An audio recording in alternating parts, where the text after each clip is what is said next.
Dos de las grandes reivindicaciones del mundo del consumo a las autoridades en temas de movilidad electrificada son el final de la quimera de los híbridos del 1,5 litros de consumo de gasolina cada 100 kilómetros, alguien o algo que no se creía nadie, y el final de las etiquetas de cero emisiones a autos o coches que escupen humo por sus tubos de escape. Una de las dos cuestiones se ha arreglado y esperemos por la otra. Comienza Bala Extra con Pedro Sánchez.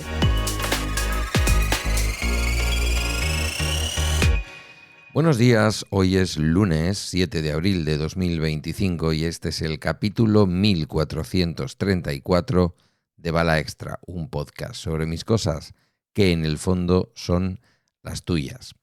Y hoy vamos con un capítulo que, a pesar de que voy a intentar que sea breve, tú ya lo estarás viendo en la duración, aborda dos cosas distintas que son complementarias. Por una parte, ya hay una nueva homologación para los híbridos enchufables. Desde el 1 de enero del año 2025, el consumo de todos los híbridos enchufables se va a medir según un nuevo protocolo de homologación. Entra en vigor la norma Euro 6e bis y con esta nueva normativa las cifras de consumo medio oficial pueden subir sustancialmente.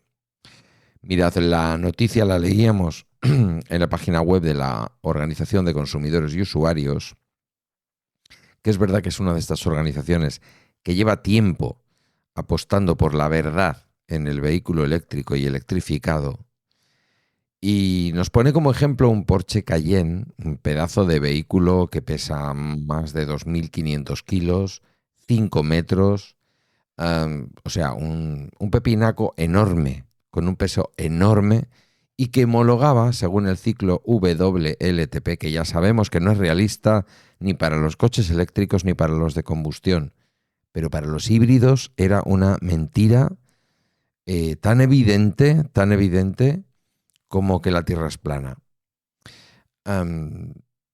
Los datos de consumo que envían los propios vehículos, los datos reales, decían que el consumo de ese Porsche Cayenne de 1,7 litros cada 100 kilómetros era en realidad un 230% superior al homologado. ¿Cómo se consigue esto?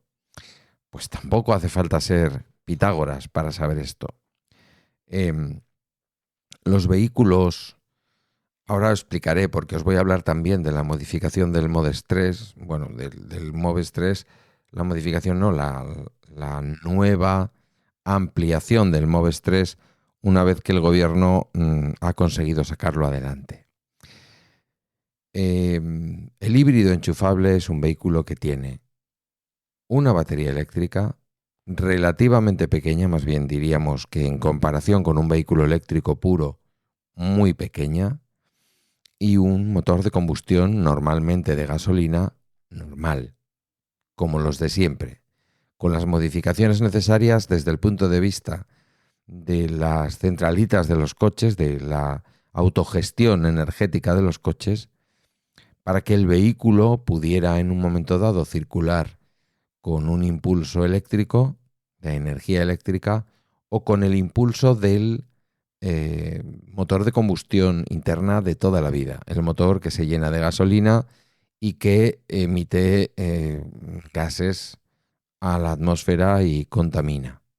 Más o menos que los otros, pues adaptándose a las normas, a las distintas normas Euro que se han ido aprobando para conseguir que los coches emitan menos CO2 cada vez. ¿Qué ocurría con estos coches y sus pruebas de homologación? Muy evidente. Si tú tienes un coche que homologa 90 kilómetros de autonomía eléctrica, una buena parte de la prueba de homologación de consumo se hacía con la batería de energía eléctrica llena y, por lo tanto, haciendo una parte de esos kilómetros de la prueba de homologación con la energía eléctrica. Si yo hago unos 100 o 800, por ahí más o menos creo que eran, kilómetros para homologar consumos medios, y de esos 800 me he hecho 90 o 100 o 120 con energía eléctrica, ya le estamos metiendo al coche un porcentaje importante de todos esos kilómetros a cero emisiones, a cero consumo de energía proveniente del petróleo. Por lo tanto, los consumos pues serán irreales, muy poco reales. Porque es verdad que después en el consumo cotidiano de cada día, una persona con un vehículo híbrido enchufable puede gastar 0 litros de gasolina. Es un uso razonable, es un uso inteligente de este tipo de vehículos. La realidad es que cuando uno compra este tipo de vehículos, lo compra bajo una promesa falsa. La promesa de no te vuelvas loco comprándote un eléctrico, ya sabes que con los eléctricos no se puede viajar. Mentira. No seas tonto. Cómprate un eléctrico para el día a día, que después cuando te vayas de vacaciones y hagas 1000 kilómetros, lo puedas rellenar de gasolina en las estaciones de gasolina, en las gasolineras. Mirad, en la mayor parte de las investigaciones que se han hecho sobre el uso de los vehículos híbridos enchufables, hay que decir que la mayor parte de las personas usuarias no montan sistemas de carga en su casa. Es decir, compran un vehículo eléctrico enchufable no por su precio, que suele ser igual o más caro que el eléctrico, sino para poder tener la etiqueta cero de la DGT, vehículo de cero emisiones, poder entrar en las zonas reservadas a las cero emisiones en las ciudades que ya se está imponiendo en toda Europa. Recientemente yo puse el sello también francés para poder moverme por Francia, algo que ya he hecho.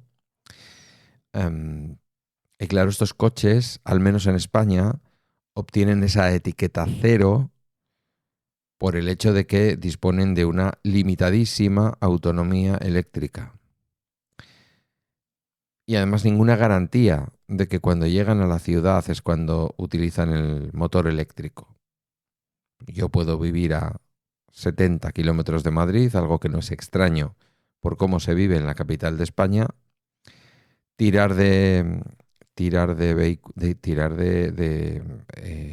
batería eléctrica, de motor eléctrico para llegar hasta la Castellana, y que se me agote en la Castellana la electricidad y empezar ahí a consumir gasolina y por lo tanto a emitir y a entrar en zonas de cero emisiones o de bajas emisiones que se llaman, emitiendo, pero emitiendo además más que otros vehículos de combustión, porque le añadimos a lo mejor 40 o 50 kilos de la batería extra que lleva para poder utilizarse como eléctrico, en la parte en la que se utiliza como eléctrico.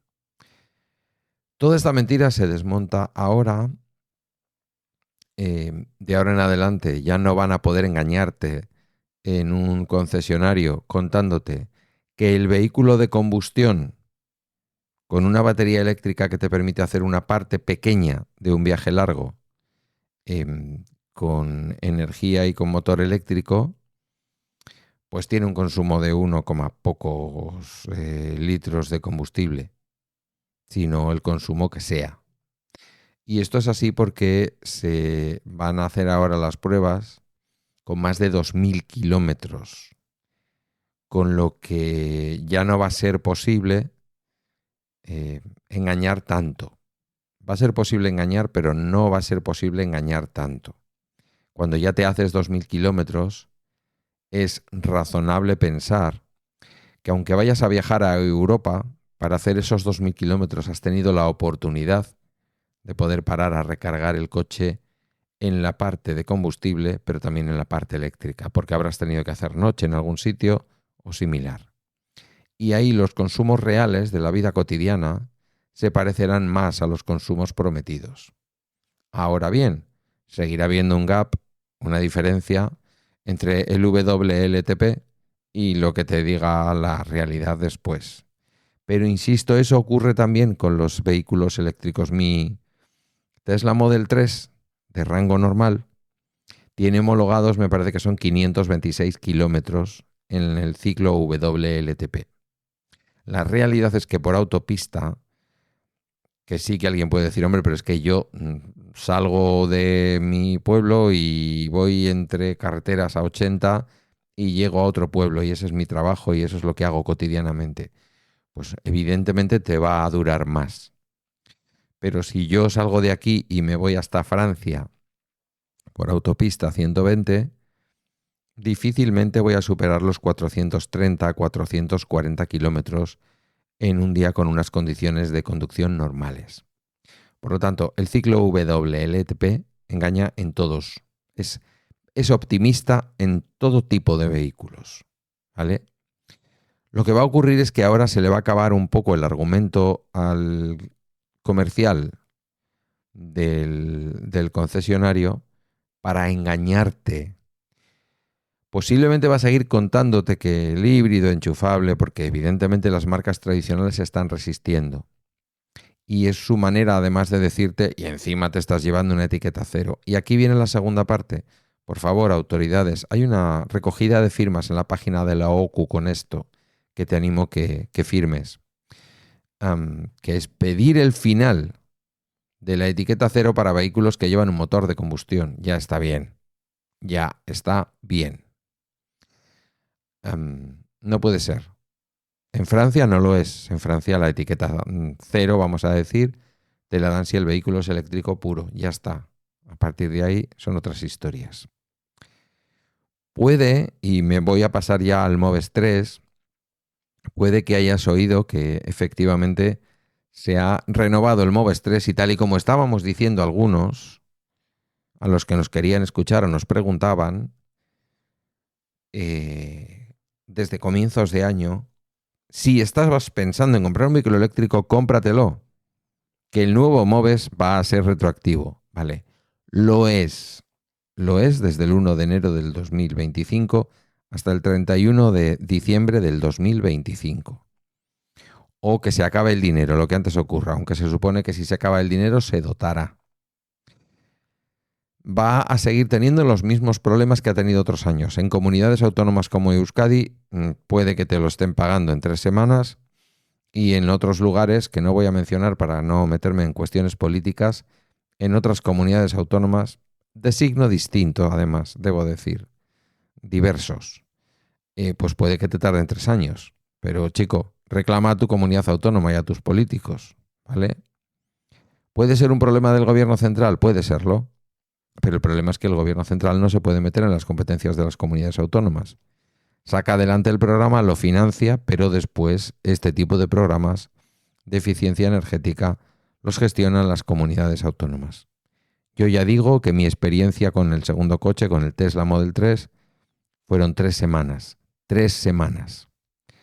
En Euskadi no se paga por lo que te da el ente vasco de la energía, no está sujeto al impuesto. En el resto de España sí, eso sigue igual. A cambio, en el resto de España os dan 3.000 euros o hasta 3.000 euros de desgravación por la compra del vehículo eléctrico, lo que puede hacer que al final, si achatarras y te dan la declaración de la renta 3.000 euros, puedas llegar a ahorrarte 10.000 euros en la compra del vehículo eléctrico. ¿Solamente en el eléctrico? No, también en el eléctrico de rango extendido. Y quiero que lo diferencies del híbrido.